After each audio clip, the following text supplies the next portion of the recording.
welcome back. This is Mr. Lister. We're going to be continuing our discussion of the 555 poetry method, the structure and scansion.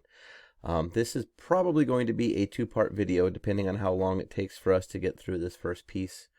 Last week we went through these first several slides together in live, but I know that not everybody has access to Zoom meetings, so I've been making these slides and also trying to record them in video form so that you can actually get some of the instruction that goes along with them.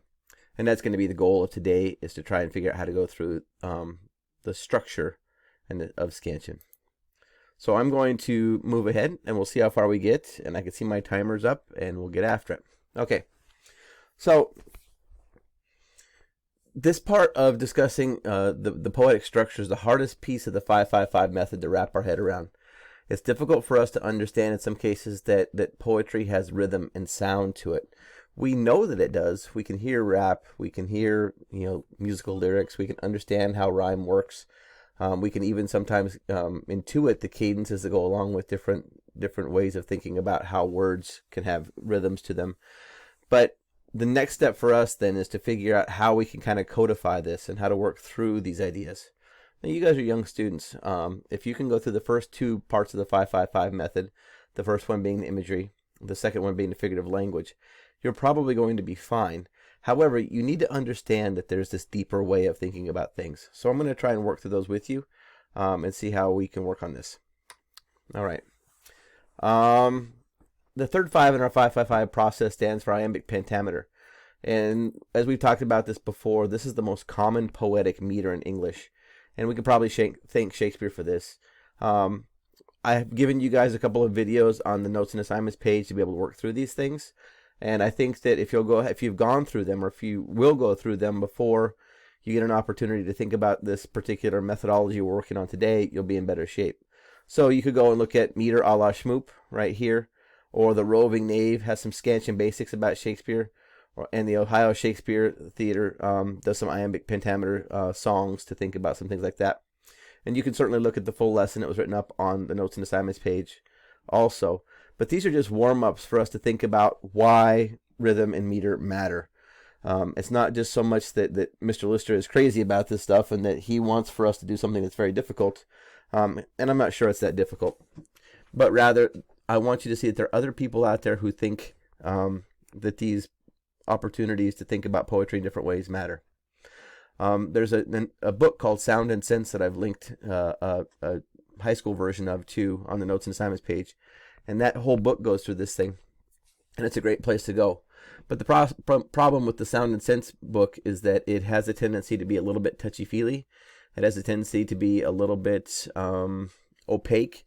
It doesn't give you kind of concrete ways to work through the scansion and the poetics. So I think that it's a great guide, but I think that at the high school level especially, there's a need for us to be a little bit more prescriptive, giving you definite ways to be able to start, things to look for, methods to be able to determine scansion. And that's something that we're going to look at when we get to the 3-step process that I'm going to talk about later, probably in the second video. Okay, so before we dig into the explanation about how to do this, let's get some working vocabulary out of the way. Scansion is the process of determining the rhythmic pattern of a poem. Rhyme scheme is the pattern of repeating endings in a given poem. Usually these are end of the lines. And remember that some poems do not rhyme. There's nothing wrong with that. And we'll talk a lot about other forms of poetry as we go forward. And then there are verse forms. There are 4 major kinds of verse forms that we will consider at this level. There are others, but for our purposes, we want to think about syllabic verse. This is verse where only the number of syllables help to shape the poem. And our version of that would be haiku. Haiku is 5-7-5 in terms of syllable. Whatever you can fit in that shape, that very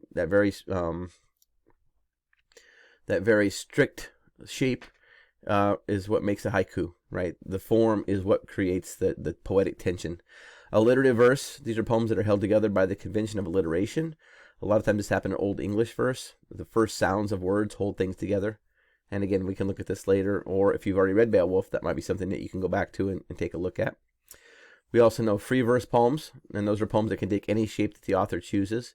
And in America right now, I think that this is one of our bigger issues, is that we're so used to seeing kind of this idea of like slam poetry or flow of consciousness poetry, that oftentimes we think that the constraint of a shape or of a metrical pattern gets in the way of our expression. And I would argue just the opposite, that constraining or shaping or working with the verse to give it a form and a structure might be the way to actually set it free. And we could talk about that more later. And then the one we're going to be concerned about here, if we're going to scan poems, it's called Accentual Syllabic verse. And these are poems that consider both the number of syllables per line and the pattern of stressed and unstressed syllables as the shape of the poem. And for us, sonnets are a great example of this. And I've given you a link to a page of sonnets here on this page. And we've also worked on this previously in a lesson from last week. All right. So we're going to consider accentual syllabic verse, and that's what iambic pentameter is. So if we think of 555, that last 5 stands for iambic pentameter, pent meaning 5. That's where we're going to be working today. And we'll soon come to see that iambic pentameter line consists of syllables with repeating unstressed and stressed patterns. And so how does this work? But we're going to have some nomenclature to be able to explain these things.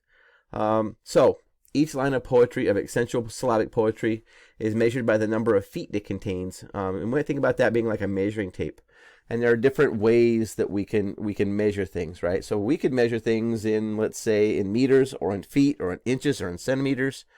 And I think that poetry works in a similar kind of way. So there are different ways, different patterns that we can use to measure our poetry. And in many cases, in most cases, in accentual syllabic poetry in English, we'll have either duple meters or triple meters. Duple meters are feet, are repeating patterns that consist of 2 syllables. And triple meters are patterns that consist of 3 syllables. The most common ones are placed up here. So duple meters, the simplest one, iamb or iambic, is an unstressed syllable followed by a stressed syllable. You can see this over here. This is the way we'll denote it, with the U for the unstressed syllable and then a slash for the stressed syllable.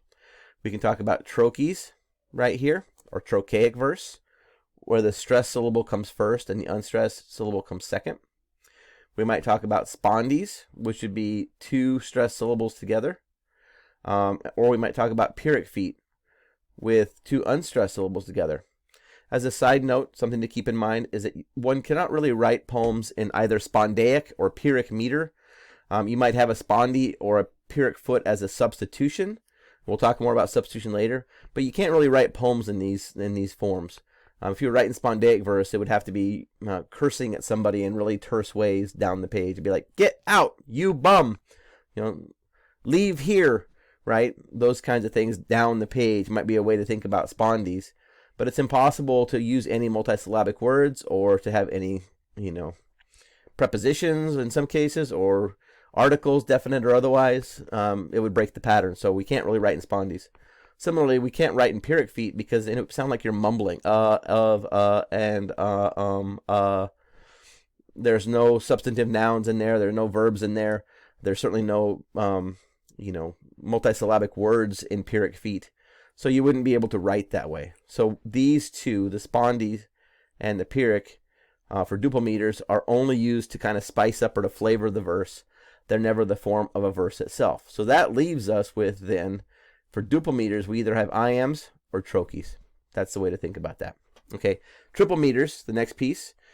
We have a couple of different ways to organize these, and these are the most common. The first one is a dactyl, which is a stressed syllable followed by 2 unstressed syllables.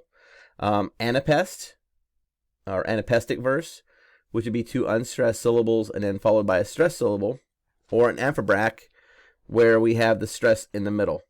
And these are relatively rare and kind of hard to think about or write. But by all means, that's one of the things that makes poetry interesting. If you're clever enough, you can give it a shot and you can create a whole different feeling for a poem based upon using those particular forms.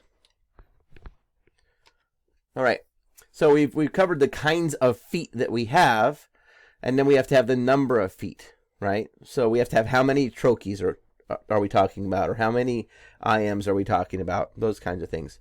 So in this 2-part nomenclature system, we also have to know the number of feet. So it can be monometer, dimeter, trimeter, tetrameter, pentameter, hexameter, heptameter, octameter, nanometer, and decimeter. Ugh, can't say that today. And so on and so on. Yeah, most of these are pretty rare. I think that if you wanted to look at something that's pretty common, you'd probably be looking from here to say here, from dimeter to hexameter, maybe heptameter sometimes, but pretty rare. You'll find that those things show up more often when you're dealing with kind of complex or kind of arcane poetry. But for our purposes, if we knew dimeter through hexameter and heptameter, we'd probably be in pretty good shape. All right. So we're at 10 minutes here. So if we're using our two-part nomenclature system, we could say we have the kind of foot first, the iambic, and the second one is the number of feet, pentameter. So we have 5 iambs in a single line of poetry, and it would look like this if we were to denote it on the page. Unstressed, stressed, unstressed, stressed, unstressed, stressed, unstressed, stressed, unstressed, stressed. So that was what iambic pentameter's pattern would look like spelled out on a page. Trochaic tetrameter would look like this. It would have a stressed syllable followed by unstressed syllables. Stressed, unstressed, stressed, unstressed, stressed, unstressed, stressed, unstressed. So you can see how the nomenclature system works out. It's pretty straightforward. And we just need to understand that there are several different conventions for this. Some people might put the syllable in bold. That's an easy way to talk about putting the stress in there. Other people might use different forms of, like a straight line over the top. Once you understand what the basic elements are, it doesn't matter which mode of denotation somebody uses, you'll understand what's going on in the poem. So, if we've got the nomenclature and we understand that these rhythms are in poetry, especially accentual syllabic verse that we're talking about, like, I don't know, say the blank verse of Shakespeare, which is iambic pentameter that doesn't rhyme. Milton uses the same form. Or if we were talking about the heroic couplets, which would be iambic pentameter with rhyme from somebody like Alexander Pope, we can analyze that now. We can locate that. But we still don't know why it matters. And that's going to be the part of the next lesson. If you want to hear the way that these different verses that we talked about before, you can use nonsensical words just to be able to hear what's going on. Or you could certainly use a drum, or you can pound your feet, or things like that. But for my part, I like the word a boat. So we have the article, the indefinite article and then boat.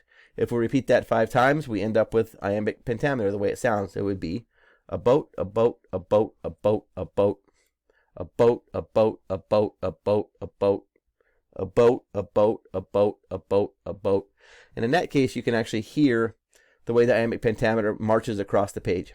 If we flip that upside down, and let's say we did trochaic pentameter, we could use the word motor for that. So we'd repeat that 5 times.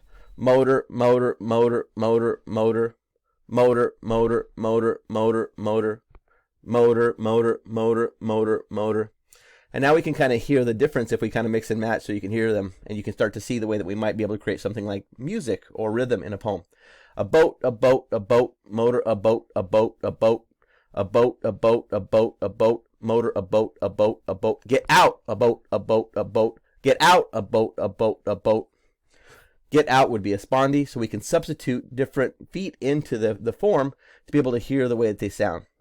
And this is where we're going to get the meaning and the cadences and the rhythms and interesting aspects of our accentual syllabic verse. It's not just that we want the poetry to be perfect and have perfect rhythm all the way through. That gets boring. What ends up really mattering is when we have kind of that counter beat, where there's something else that happens that makes it interesting, that calls our attention to it.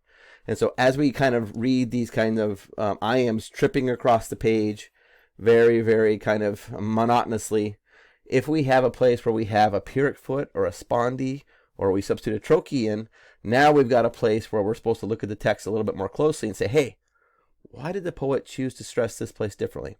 What's going on here? And so whenever we see something that's out of the ordinary in our rhythm, that breaks the musical form, it's a good place for us to stop and pay more attention to what's going on with the language, including the imagery and the figures of speech. So this is a way to think about how these 3 modes work together to help you highlight the places in a poem that have the most kind of linguistic and artistic density, right? And now we're back to our idea of textual knots that we use for annotations in fiction. We have the same kinds of textual knots in poetry as well. All right, that's part 1. I hope that you were able to follow along.